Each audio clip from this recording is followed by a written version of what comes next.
Hi, my name is John McLoughlin. My book, Unredeemable Sins, is now available on Amazon.com books. It's a crime, suspense, based on the streets of New York primarily, Hell's Kitchen, and the South Bronx. It also takes place in many locations throughout the world. The main plot of the story follows three young men who met while in the service during Vietnam, all of them from New York, not from the same section. Two were from Hell's Kitchen and one from the South Bronx. And one of them, after Vietnam, became a hitman and a thug. The other one became a smuggler, a diamond smuggler for one of the major New York mob families. And the third was a New York City cop. They all had separate lives, but they continually entwined with each other. And they survived the streets, and they survived a lot of adventures. The book starts on October the 16th, 1976, the day that Don Carlo Gambino, the head of the Gambino mob family in New York, died. After his death, a lot of things started to take place. A lot of action. People died. People ran away. The book then carries unrelated characters who some had influence or dealings with the mob. Many didn't. And it actually does flashbacks from 1900 all the way up through the mid-1970s. The book is 60% historically accurate.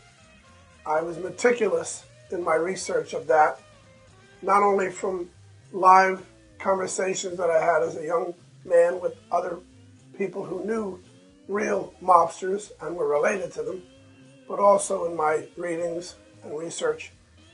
The 40% that ties in is done in a very, very easy, merging way where you can hardly tell the truth from the fiction. But again, primarily it's truth.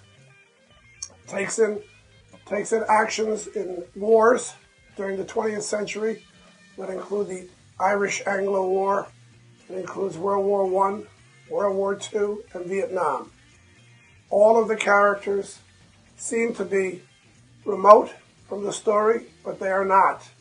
And in the end, it will show how they all fold together, because each of the characters, regardless of the era that they lived in, actually have influence on the three main characters that are the keys to the story. In creating these characters, I used fictional characters. However, they are a merge of 3 or 4 people that I knew became one character, in fact. That's how I created the people in the story.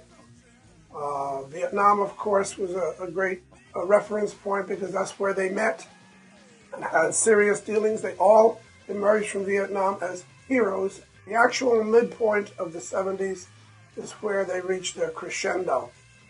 And a lot of dramatic, suspenseful, and intriguing events occurred during that year for all of them. My style is based on my readings of Puzo, Gay Talese, Peligi. Those are the kind of writers that I seem to have enjoyed the most, and I tried to create characters that they would be proud to have written about. It is indeed a mobster-based saga, where I actually don't take infamous characters, be they good or bad, and just simply put bad faces on them.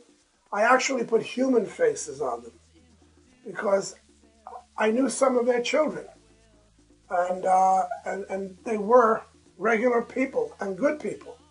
And sometimes, as in life, we find, as I've written in the book, that the bad are sometimes better than some of the good. It's not always black and white.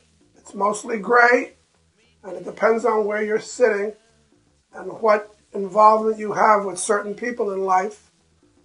As I've written in the book, everybody has a lot of human characteristics that are commendable.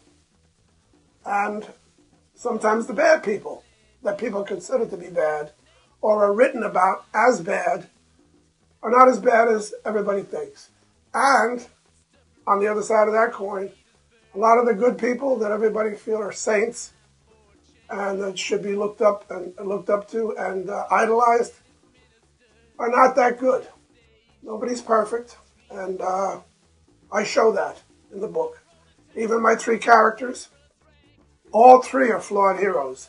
They all have unredeemable sins.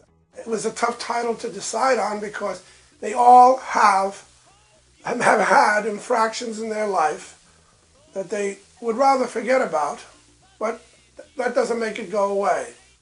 There's a lot of crime, there's a lot of death, there's a lot of murder, there's a lot of violence in this book, and some sex, and some comedy, and some surprises, many surprises that people wouldn't expect from certain characters, and that would be just a little relief to the fact that, again, they are human. I don't bring out today's headlines. They weren't dominant in the 1970s, but there are things that happened in the 70s and earlier that nobody talked about, wasn't written about, but it happened. I grew up in the South Bronx in the 1950s and 60s, and there were tough streets. There were turbulent times. The streets were tough. There was a lot of lessons that were taught and learned on those streets. Went to Catholic schools all my life. I have nothing against the Catholic Church, just that, again, there are goods and bads in everything. And I wrote about it.